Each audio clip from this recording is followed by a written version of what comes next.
The sound of the slap echoed through the dining room like a gunshot. 20 pairs of eyes watched in horror as I stumbled backward, my hand clutching my burning cheek. The beautiful Christmas dinner I'd spent 3 days preparing lay scattered across the floor, the turkey platter shattered at my feet. "How dare you?" Patricia, my mother-in-law, stood over me, her hand still raised. "How dare you steal from my daughter?" I tasted blood where my lip had split. Behind Patricia, my sister-in-law Amanda smirked, tears streaming down her perfectly made-up face in an Oscar-worthy performance. Let me rewind a bit. I'm Rachel, and until 10 minutes ago, I thought I was having the perfect Christmas. My husband James and I were hosting our first holiday dinner in our new home. After 5 years of marriage, I'd finally convinced his family to let someone other than Patricia host the sacred Henderson family Christmas dinner. Everything had been going smoothly. The house looked like a magazine spread, with twinkling lights and garlands I'd handcrafted. The food was perfect. Even Patricia had grudgingly complimented my cranberry sauce. Then Amanda asked to use my bathroom upstairs. I should have known something was wrong when she took 20 minutes. Amanda, the golden child, the successful investment banker who could do no wrong in her mother's eyes. The sister who'd made it her mission to prove I wasn't good enough for her brother since the day we met. "Mom," Amanda had sobbed as she rushed back downstairs, "I found them. The earrings Dad gave me for graduation. They were in Rachel's jewelry box." The vintage pearl earrings had been a point of controversy for months. Amanda had accused me of stealing them during our last family gathering at their parents' house. I'd never even seen them before, but Amanda had been convinced I'd taken them out of jealousy. "I told you she was a thief," Amanda cried, clinging to her mother. "First my earrings, then Dad's watches went missing, and now we know where everything's been going." James stood frozen at the head of the table, looking between his sister and me. "Rachel? What's she talking about?" "I didn't take anything," I protested, but Patricia was already storming toward me. "We welcomed you into this family," she snarled, "despite your background." The way she said it made my childhood in foster care sound like a criminal record. "And this is how you repay us? By stealing from my daughter?" "I never." That's when the slap came, sending me crashing into the dinner table. As I lay there, my cheek throbbing, a strange calm washed over me, because I remembered something Amanda didn't know about. Something I'd installed after the last time she'd found missing items in my possession. "James," I said quietly, getting to my feet, "check the security footage." Amanda's crying stopped abruptly. "What?" "The new security system," I explained, watching her face pale. "The one we installed last week. It has cameras in every room except the bathrooms, including our bedroom, where my jewelry box is kept." Patricia scoffed. "More lays." "It's linked to my phone," James interrupted, already pulling up the app. The family gathered around as he accessed the footage from 20 minutes ago. There was Amanda, slipping into our bedroom instead of the bathroom. We watched as she pulled something from her purse, the pearl earrings, and deliberately placed them in my jewelry box. "Keep watching," I said softly.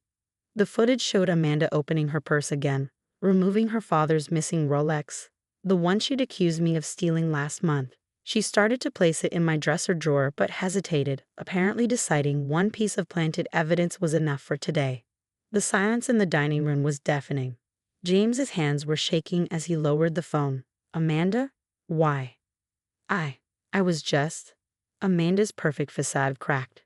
"She doesn't belong here. She's not good enough for you, for our family. Look at where she came from." "That's enough." James' voice thundered through the room. "Security footage doesn't lie, Amanda, but you do. You've been lying this whole time, trying to destroy my marriage." "James, sweetheart," Patricia began, but he cut her off. "And you, Mom, you never once gave Rachel a chance. You believed every lie Amanda told because you wanted to believe the worst about my wife." I touched my swollen cheek. "There's more footage," I said quietly, "from all the other times Amanda has found missing items in our house. I've been saving it." Amanda's perfectly manicured hands began to tremble. "You can't prove." "Actually," I picked up my phone, "I can prove everything. Every visit, every planted item, every false accusation. I even have footage of you bragging about it to your friend Caroline last week when you thought you were alone in our garden." The color drained from Amanda's face as I pulled up the garden footage from last week. Her own voice filled the room. "It's perfect," she laughed to Caroline. "Every time I plant something in our house, Mom believes me instantly.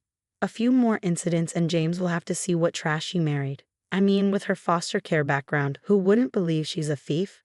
The footage continued, showing Amanda pulling out the pearl earrings and Rolex from her purse. Dad's been looking everywhere for this watch. When I find it in Rachel's things next week, even he won't be able to defend her anymore. Patricia sank into a dining chair, her perfectly coiffed hair coming undone as she ran trembling fingers through it. Amanda, tell me this isn't true. Mom, I can't explain. Amanda started, but James cut her off. Explain what? How you've been systematically trying to destroy my wife's reputation. How you've been stealing Dad's things and framing Rachel? His voice was deadly quiet.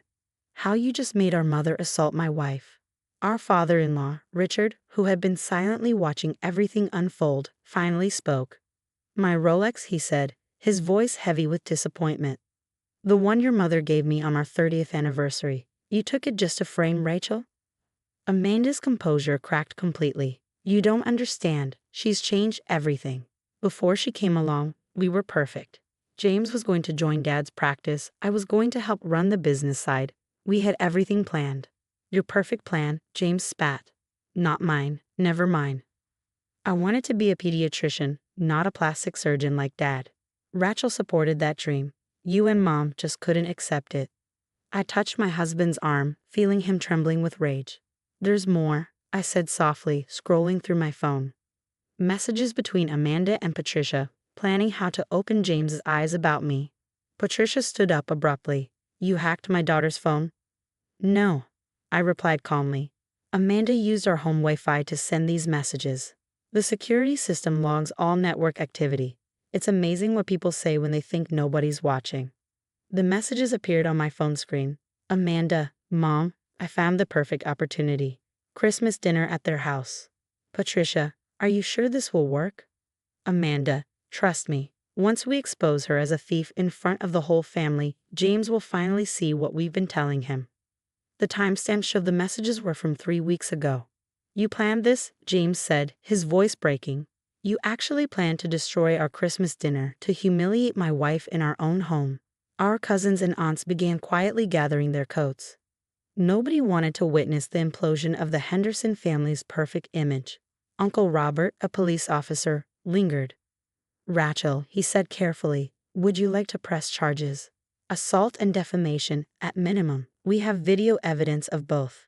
Amanda's smirk finally disappeared completely. You wouldn't dare. Yes, I interrupted, surprising everyone, including myself. Yes, I would. Rachel, Patricia started, her voice suddenly pleading. We're family. Family? I laughed, but there was no humor in it. Family doesn't try to destroy each other. Family doesn't plant evidence and make false accusations. Family doesn't slap someone over lies they chose to believe. James pulled out his phone. I'm calling the police. No, Amanda shrieked. Mom, do something. But Patricia just stood there, finally seeing her daughter, her perfect, golden child, for what she really was. The carefully constructed facade of the Henderson family was cracking, revealing the rot beneath. The footage, Richard said suddenly. All of it. How long have you been collecting evidence? Since the first accusation 6 months ago, I replied. When Amanda claimed I stole her designer handbag, only to find it in our guest room. I knew then that I needed protection. I just never thought it would come to this. Uncle Robert was already making calls, his police training taking over. Amanda collapsed into a chair, her designer dress crumpling, her perfect makeup streaked with genuine tears now. You've ruined everything, she whispered. No, Amanda, James replied, putting his arm around my shoulders. You did that all by yourself. The following weeks were a blur of legal proceedings and family fallout. The perfect Henderson family image shattered like the Christmas china that had crashed to the floor that night. Amanda was charged with theft, defamation, and conspiracy. Patricia faced assault charges. Both were ordered to stay away from our home. The evidence was overwhelming. Once I turned over all the footage and messages, more truths emerged. Amanda's perfect life wasn't so perfect after all. Her investment banking career was built on manipulated numbers and embezzled funds. The investigation into our case uncovered financial fraud at her firm, leading to her immediate termination. I never thought it would end like this, James said one evening as we sat in our rebuilt dining room. The Christmas decorations were long gone, but the memory lingered. I knew Amanda was jealous, but this level of hatred. I touched my cheek. The bruise from Patricia's slap had faded, but the emotional scars ran deeper. She didn't hate me, I replied. She hated what I represented. Change. Loss of control. The end of her perfect plan. The court date arrived on a cold February morning. I sat in the courtroom, watching Amanda and Patricia enter in matching designer suits, their heads held high despite the circumstances. Some habits die hard. Their lawyer tried to paint it as a family misunderstanding blown out of proportion, but the evidence spoke for itself. The security footage, the messages, the financial records showing Amanda had been stealing from her firm to maintain her luxurious lifestyle. When it was my turn to speak, I stood steady. I didn't want this, I began.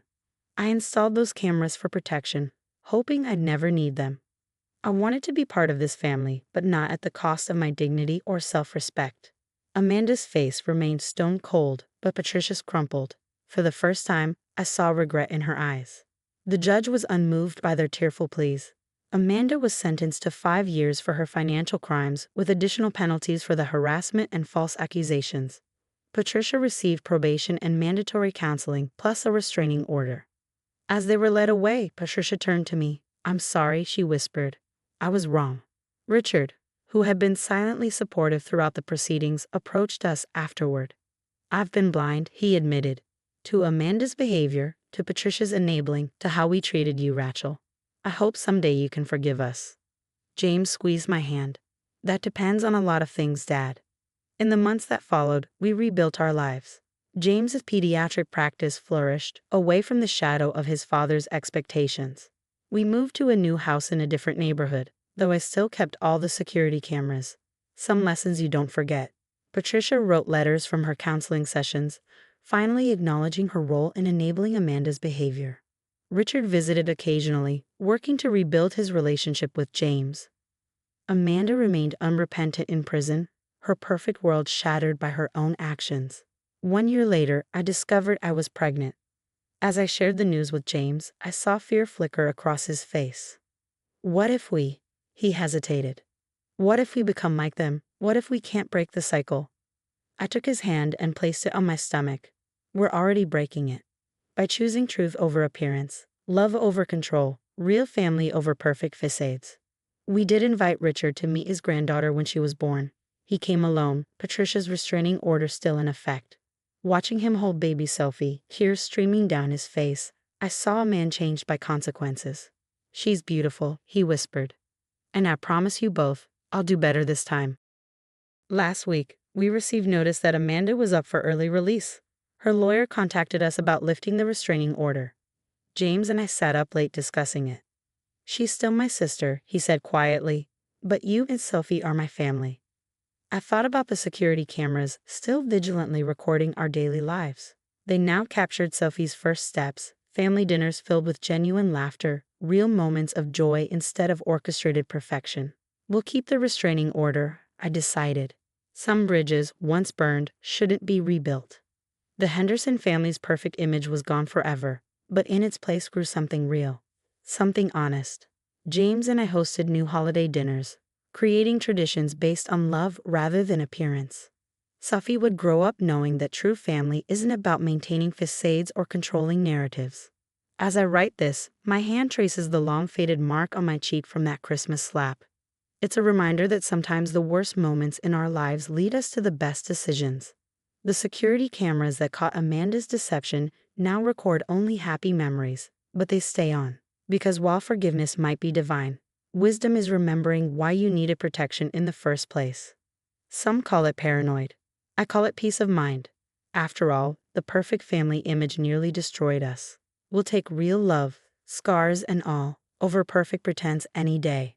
And those security cameras, they're still rolling, capturing our real, imperfect, beautiful life, just in case anyone needs reminding of what truth looks like. Hi everyone, I'm Rachel Chen, and last week I found my dream wedding dress, crumpled in our building's dumpster. Staring at the shredded silk, a text from my mother-in-law, Linda, buzzed on my phone. "Don't worry, dear, I found the perfect dress for you, the one Sarah always dreamed of wearing." A glance up confirmed it. Sarah, my husband's sister, stood beside Linda, draped in my ruined dress, her smile triumphant. I should have seen this coming. The tension started the moment Mike proposed 6 months ago. Linda's first words weren't congratulations, but oh, Sarah always wanted a spring wedding too. From that moment, my engagement became a bizarre homage to Sarah, who'd been single for years. The dress debacle started innocently enough. My mom and I had saved $3,200 in overtime shifts for the hand-beaded silk gown from Bella's bridal. When I tried it on, its delicate lace sleeves and timeless elegance made me feel like a bride. Linda's response? Oh, it's interesting, but Sarah always dreamed of wearing my dress. Such a shame she hasn't found the right man yet. She pulled out her wedding photos for the 100th time, while Sarah scoffed. That dress looks like something from a discount store. Mom's dress is designer vintage. Mike insisted they just needed time to warm up to me, but Linda and Sarah were a united front of family tradition, masked as control. I should have known better than to let them into my apartment while I was at work. They claimed they needed to measure the windows for wedding photos. Mike called me paranoid when I hesitated, yet here I was trembling as I lifted the torn silk from the trash. Upstairs they waited. Linda's family dress lay on my couch, yellowed with age and puffed with 1980s absurdity, massive sleeves, high neck, and all. Rachel, darling. Linda's voice oozed false sweetness.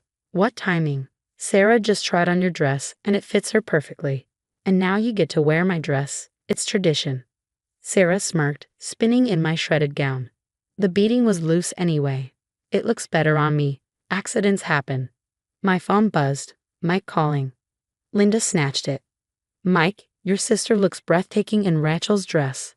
And Rachel is so gracious. She understands family traditions now. I could barely breathe as Linda and Sarah painted me as unreasonable, using words like hysterical and modern ideas.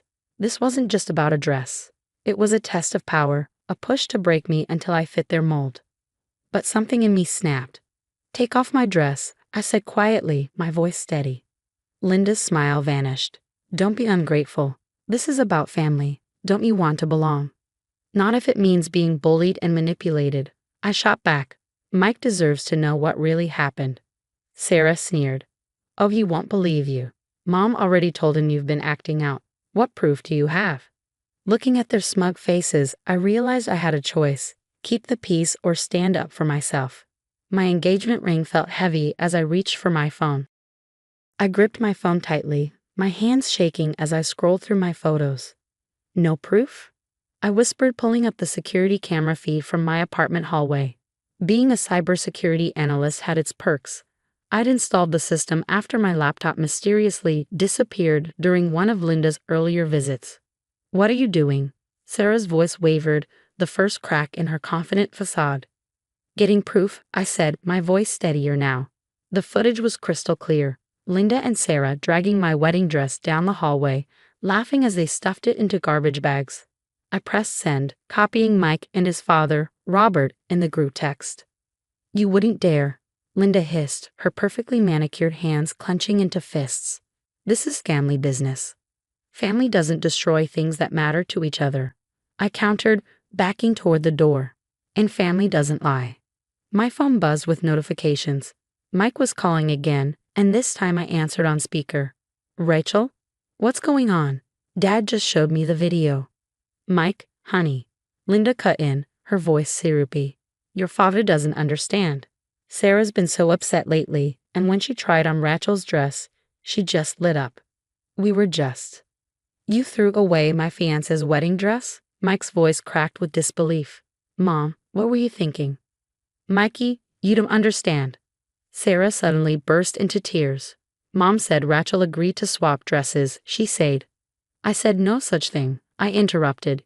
Your mother and sister broke into our apartment, destroyed my dress, and tried to force me into Linda's old one.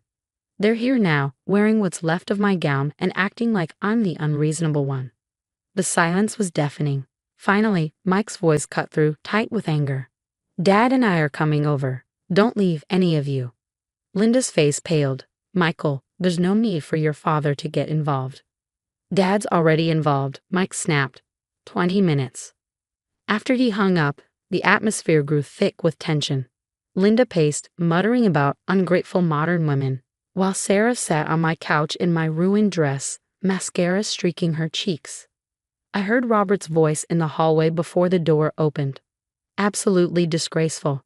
Breaking and entering. Destruction of property. Mike stormed in, stopping short at the sight of Sarah still wearing my mangled gown. Sarah, take that off. Now. But Mikey. Now. Robert's calm authority filled the room. Linda, what were you thinking? That dress cost thousands of dollars. This isn't just disrespect, it's criminal. It's just a dress. Linda protested, but her voice lacked its usual conviction. I was trying to preserve our family traditions. Sarah's been so lonely. So you destroyed Rachel's dress. Mike's voice rose. To force her to wear yours? It's the family dress, Linda insisted. Every woman who marries into this family has worn it. Not this time, Robert said firmly. Linda, we'll discuss this at home. Sarah, change. Now.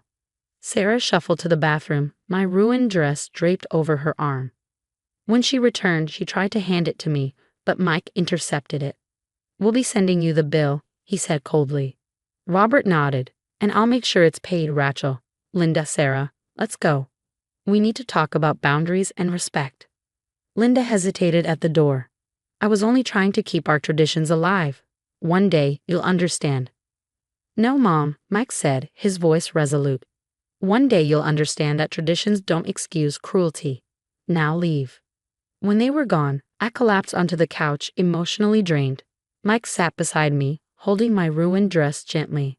We'll find you a new dress, he promised. A better one. And we'll get married however you want. No more letting them control our decisions. I looked at him, seeing the strength I'd always hoped for. You really mean that? He nodded, his jaw set. It's time for new traditions. Our traditions. The weeks that followed were a whirlwind of revelations and unexpected alliances. Linda and Sarah's actions sent shockwaves through the family, but not in the way they'd hoped. The story spread quickly, and soon other voices began to emerge. They did the same thing to me, Mike's cousin Emma confided during a phone call. 15 years ago, Linda insisted I wear that dress. When I refused, my original dress mysteriously got damaged. I always suspected she was behind it. More calls followed. Linda's so-called family tradition had left a trail of resentment and fractured relationships. 3 marriages had ended in divorce, and 2 brides had called off their weddings entirely rather than endure Linda's control. One evening, as Mike and I browsed wedding dresses online, Robert arrived at our door, a look of determination on his face. I've been doing some digging, he began, settling into the armchair, and I've uncovered a few things about Linda's dress. It's not even a family heirloom. What? Mike and I exchanged stunned glances. Robert nodded grimly. I found old wedding photos of my mother. She wore a completely different dress. When I asked her about it, she broke down crying. Linda pressured her to lie about the tradition for years. Mike's voice was tight with anger. So Mom's been manipulating everyone with a fake tradition. Robert sighed. It gets worse. Sarah confessed everything. The dress destruction wasn't spontaneous. They'd been planning it since your engagement. Linda even lined up a tailor to alter your dress for Sarah. I felt a wave of nausea. But why? Control, Robert replied simply. Linda's always feared losing her influence. Each new bride was a threat to her authority. And Sarah, she's always gone along with it because it gives her power too. Before we could respond, the doorbell rang. To my surprise, it was Linda's sister, Aunt Claire, holding a large garment box. I found this while helping Linda clean her attic, Claire said, stepping inside. I thought you should have it. Inside was a stunning vintage wedding dress made of ivory silk with delicate pearl beading. This was our mother's, Claire explained softly. Linda hid it away years ago when she started her so-called tradition. I thought you might like to see what a real family heirloom looks like. The dress was beautiful, but it represented something even more meaningful. Truth. Thank you, I said sincerely. But it's time for something new. 2 days later, I found my dress. Unlike the first one or Linda's design, it was entirely uniquely me. The boutique owner, moved by our story, gave us a generous discount. Linda and Sarah weren't invited to the final fitting. Instead, I was surrounded by women who genuinely supported me, my mom, Mike's grandmother, Aunt Claire, and even a few of Linda's former victims who had become unlikely allies. On our wedding day, the sun shone brightly as I walked down the aisle in my chosen dress. Linda and Sarah sat in the back, their presence subdued and powerless. During the reception, Mike's grandmother approached me with a small wrapped box. Inside was a vintage brooch.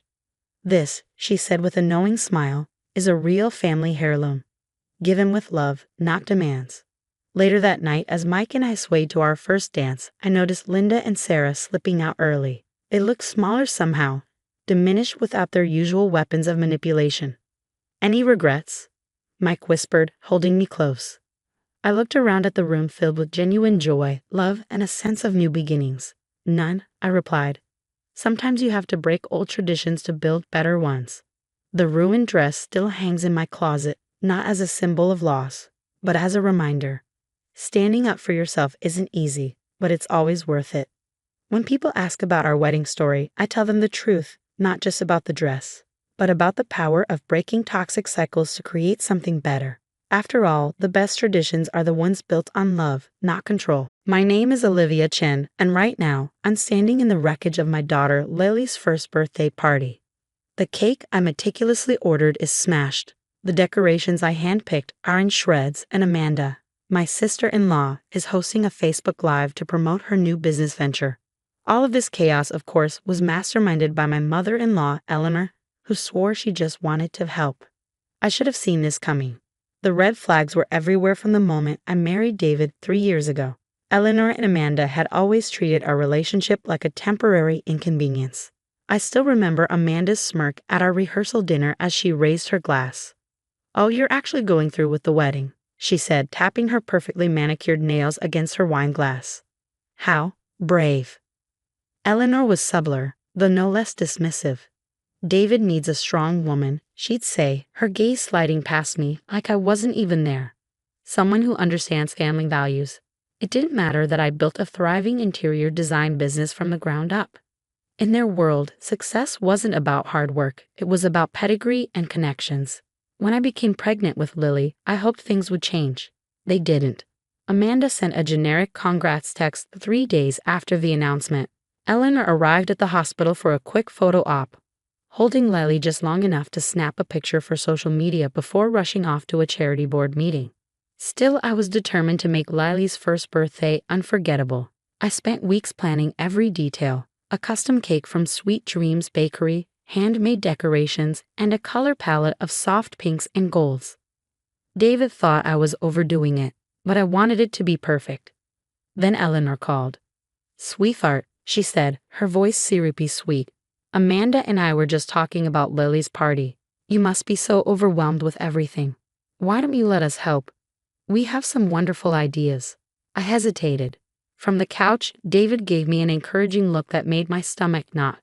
"That's thoughtful," I said carefully, "but I've already got everything handled." "Nonsense.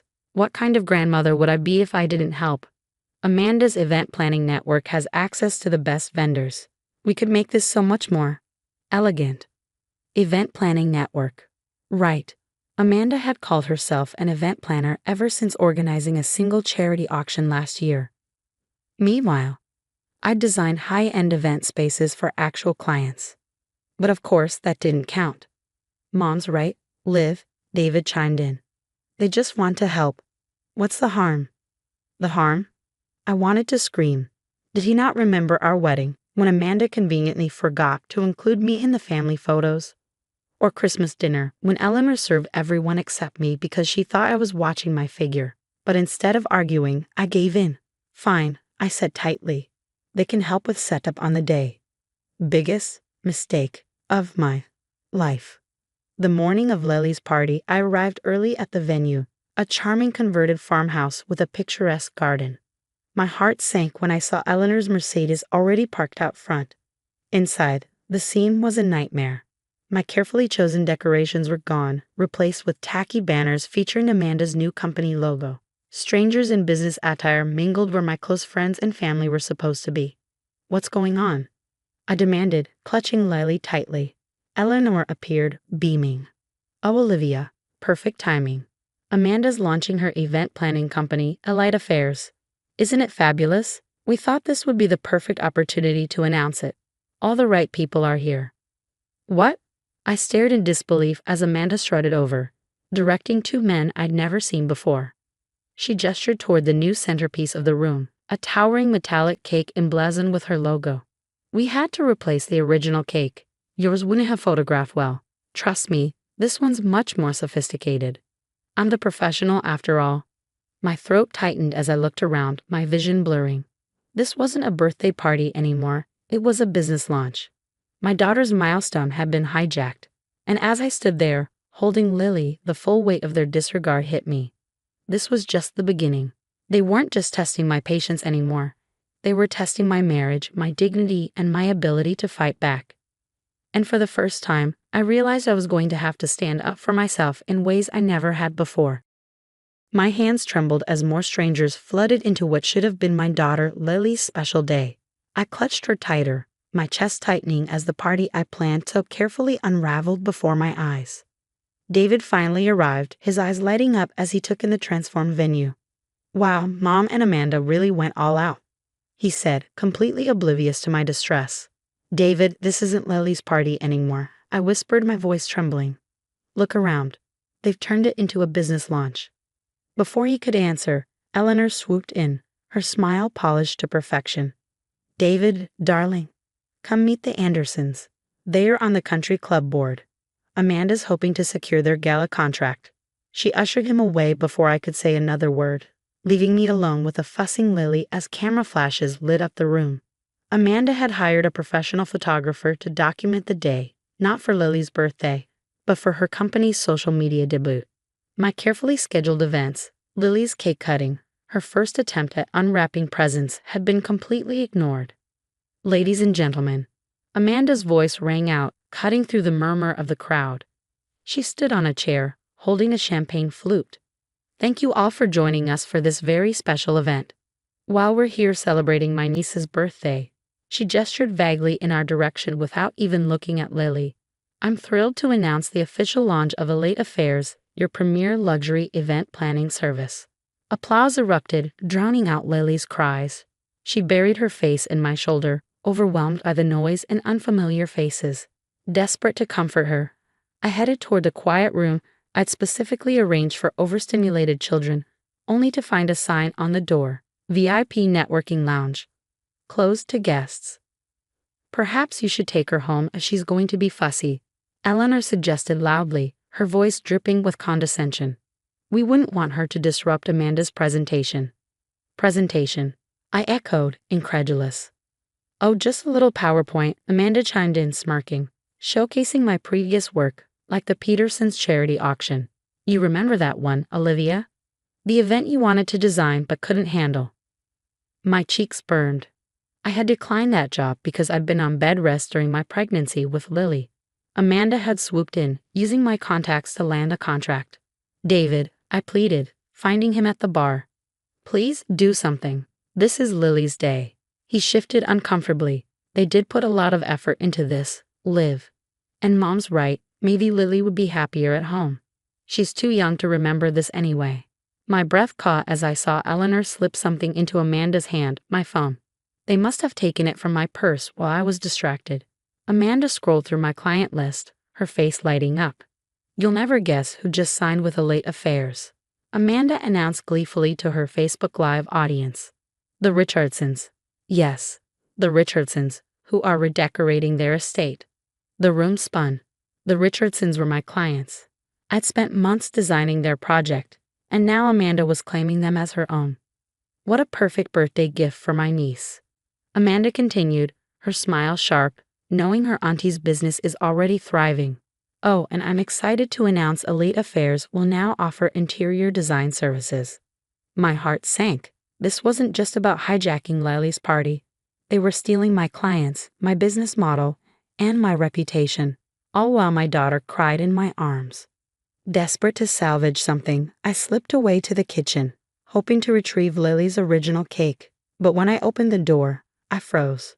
The beautiful, custom-made cake I'd ordered lay smashed on the floor. Oh, such a shame, Eleanor said from behind me, her tone insincere. Amanda's assistant must have knocked it over while setting up the corporate sponsorship display. But don't worry, our cake is much more photogenic. Tears stung my eyes as I stared at the ruins of what should have been a joyful celebration. This wasn't just thoughtlessness, it was calculated. They weren't helping, they were dismantling everything I cared about, piece by piece. But they'd underestimated me, because as I stood there, clutching my crying daughter, I realized I had something they didn't expect. Evidence. Evidence that could expose their scheming and turn their perfect plan upside down. I looked at my crying daughter, then at the ruined cake on the floor. Something inside me snapped. Years of biting my tongue, of enduring their insults and helpful sabotage, it all came rushing forward. Enough was enough. David. I called sharply, my voice cutting through the noise as I marched into the main room. Get your mother and sister. Now, maybe it was my tone or the sheer shock of me making a demand, but he actually listened. Within minutes, we were crammed into the venue's private office, me, David, Eleanor, and Amanda, who was still clutching my phone like a trophy. First, give me my phone, I said, my voice low but firm. Amanda hesitated, clearly surprised, but she handed it over. Now let me show you all something interesting. I pulled up my phone's recording app and hit play. Eleanor's voice filled the room, clear and unmistakable. Just think, Amanda, once we ruin her party and take her clients, she'll finally understand she doesn't belong in this family. David will see she's not good enough. Eleanor gasped. You recorded us? No, I said evenly, you recorded yourselves.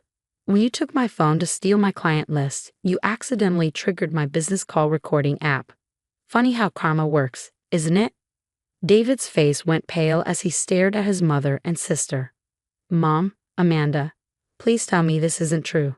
Oh, stop being dramatic, Amanda scoffed, though her voice wavered. We were trying to help. Olivia clearly can't handle running a real business. I mean, look at this pathetic excuse for a party. Pathetic? I cut in, my anger simmering just below the surface. The party you sabotaged, just like you've sabotaged my wedding, my career, and every other success I've worked for. But here's the part you didn't think through. I pulled a folder from my bag and slapped it on the desk. The Richardsons signed a legally binding contract with me 3 months ago.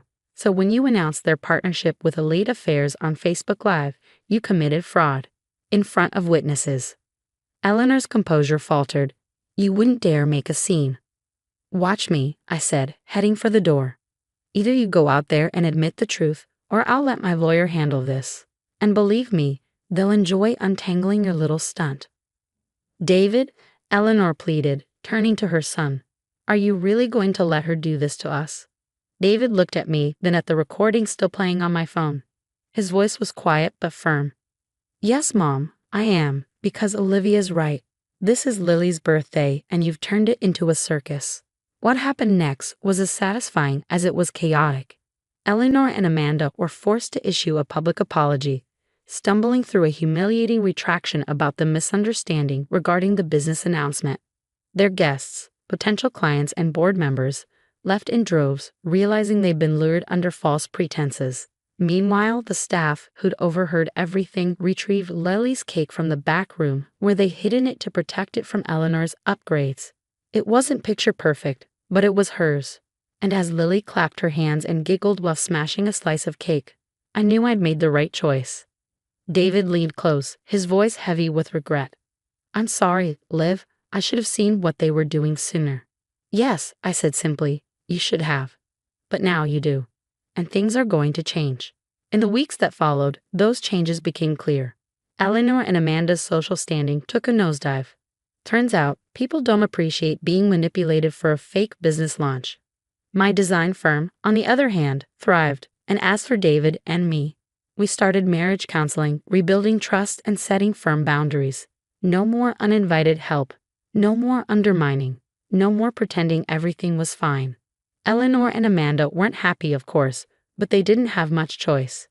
That recording stayed safely with my lawyer, a reminder that standing up for yourself isn't just brave. Sometimes it's necessary. Last week, we celebrated Lily's 2nd birthday. It was small, simple, and absolutely perfect. No schemes, no stolen clients, just the people who truly cared about us. As Lily blew out her candles with a little help from Daddy, I realized something important. The best gift we can give our children isn't a flawless party or impressive connections. It's teaching them to stand up for what matters with dignity, strength, and the courage to demand better. What about you? If you'd been in my shoes, how would you have handled it? Would you have exposed their scheme publicly or taken a quieter route? Let me know in the comments. I'd love to hear your thoughts. Hi, I'm Lily Parker, and if there's one thing I've learned, it's that subtle manipulation can ruin even the strongest bonds. It all started with whispers. Claims that I was excluding my sister-in-law's daughter from family events, spreading gossip about her, even stealing from her. By the time I pieced it together, my mother-in-law, Linda, had turned the entire family against me.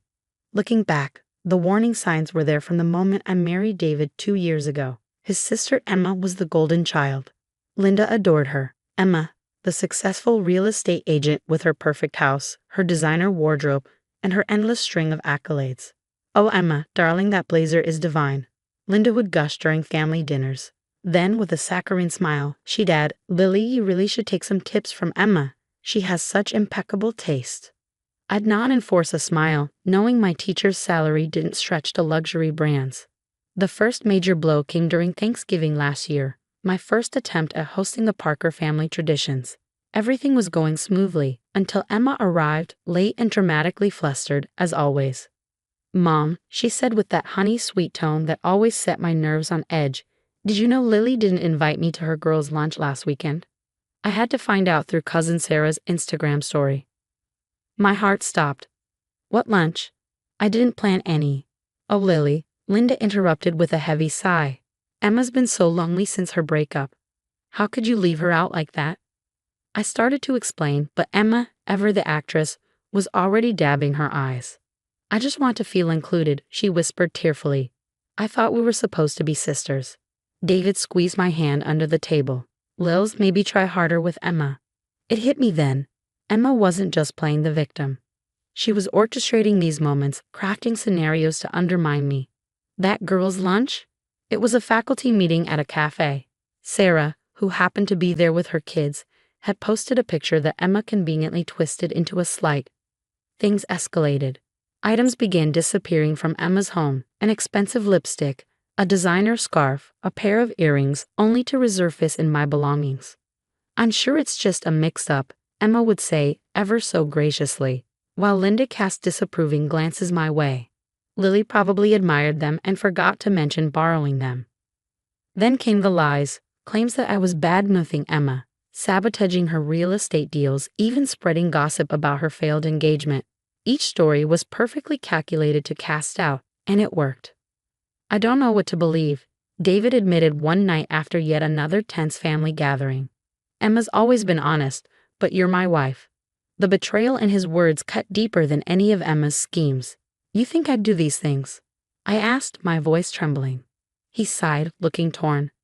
"No, but Mom showed me texts where you—" "What texts?" I interrupted, my heart racing. "David, I never sent any texts." But Linda had fabricated evidence, doctored screenshots, twisted conversations, and even testimonies from family friends who'd swallowed her lies. The breaking point came at Christmas dinner. Emma, ever the star of the show, tearfully announced that her grandmother's sapphire bracelet, a family heirloom Linda had gifted her, was missing. "I took it off during Thanksgiving," she said, her voice shaking. "It was on my vanity, but after Lily used my bathroom." The room went silent. Every eye turned to me.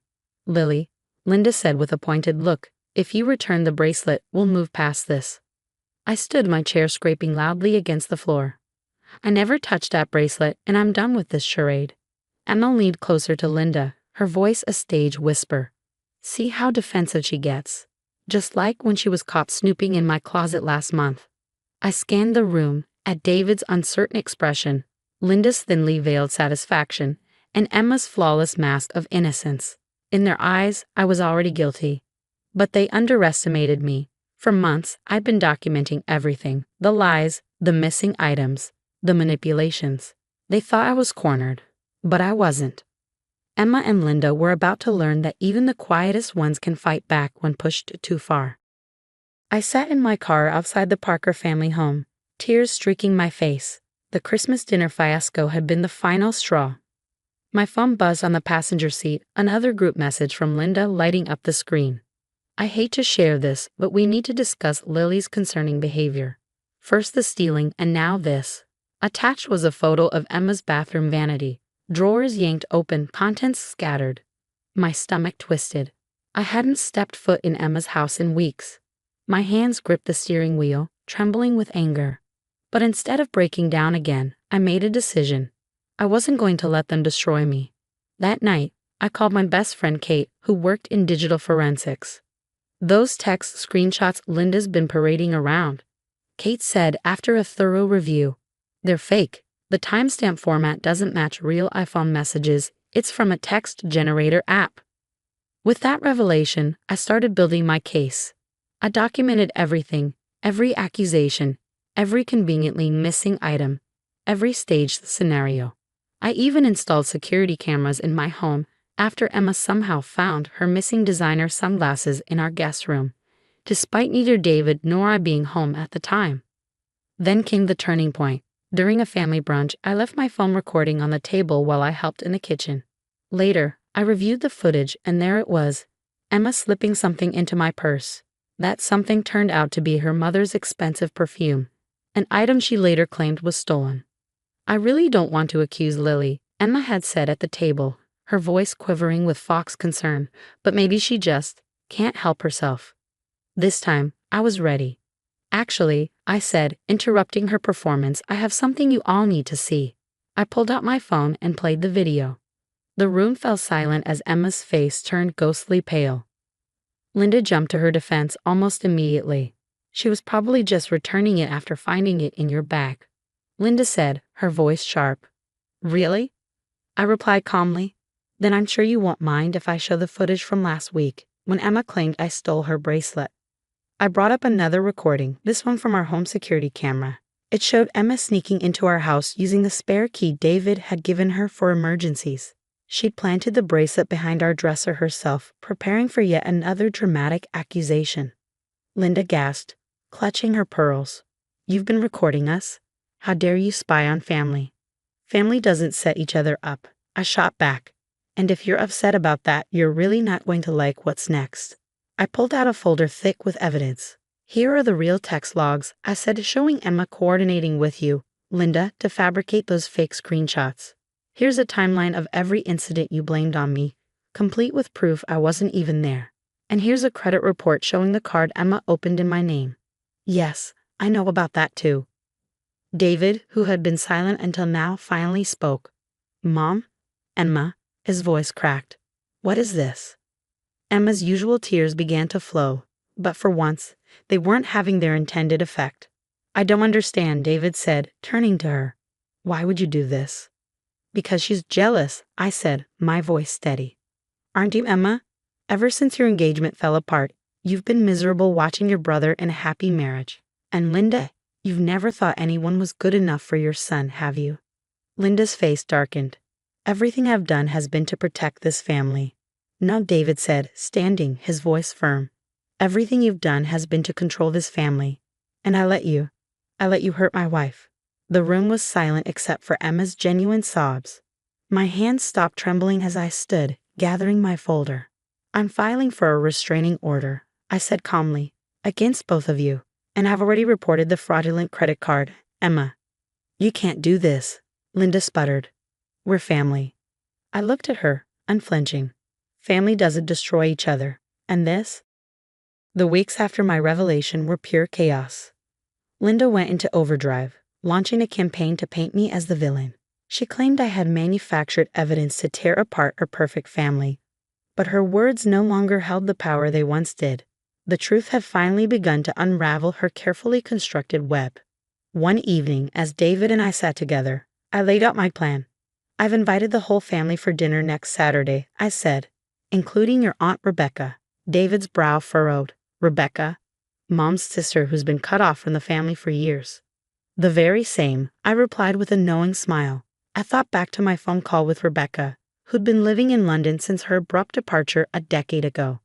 Did you know Emma pulled the same tricks on Rebecca's daughter Sarah? She accused her of stealing, spread lies about her, and turned everyone against her. That's why they left. David's face darkened as he processed the revelation. Why didn't anyone tell me this? Because Linda and Emma made sure you wouldn't hear it. The dinner party was set for 6 p.m. The family arrived in waves, filling the house with awkward chatter. Linda and Emma were the last to walk in, their air of wounded dignity firmly in place. But their confident strides faltered when they saw Rebecca seated at the table. Linda froze, her voice a sharp hiss. What is she doing here? Telling the truth, Rebecca said evenly. Finally. As the meal unfolded, Rebecca shared her story. 10 years earlier, Emma had systematically destroyed her daughter Sarah's reputation, accusing her of theft and other betrayals. Linda, of course, had backed Emma every step of the way, isolating Rebecca and Sarah from the family until they had no choice but to leave. Sound familiar? I asked, locking eyes with Emma. Her perfectly composed mask began to crack. That's absurd, Emma stammered.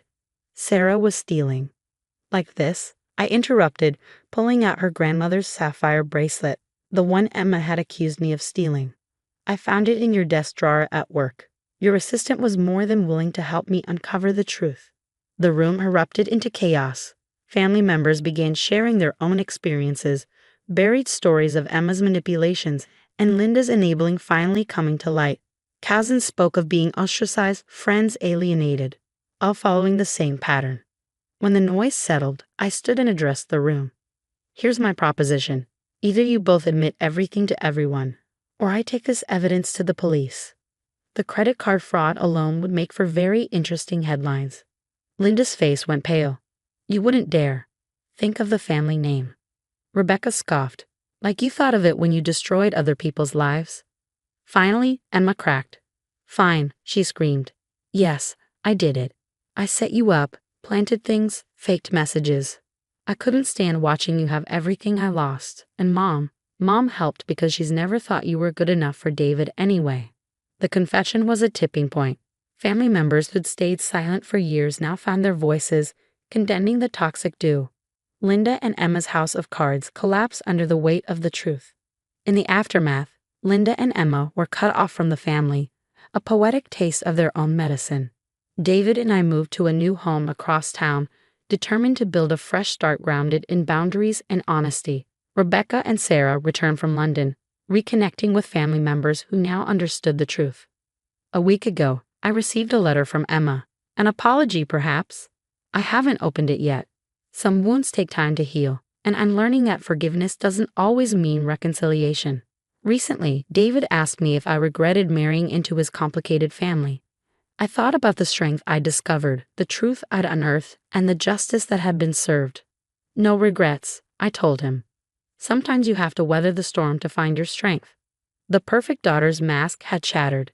The manipulative mother-in-law's control had crumbled, and I had emerged stronger than ever. Now I want to hear from you. Have you ever faced someone who tried to ruin your reputation? How did you handle it? Sometimes the hardest battles aren't fought with fists, but with truth and patience. Share your stories in the comments below.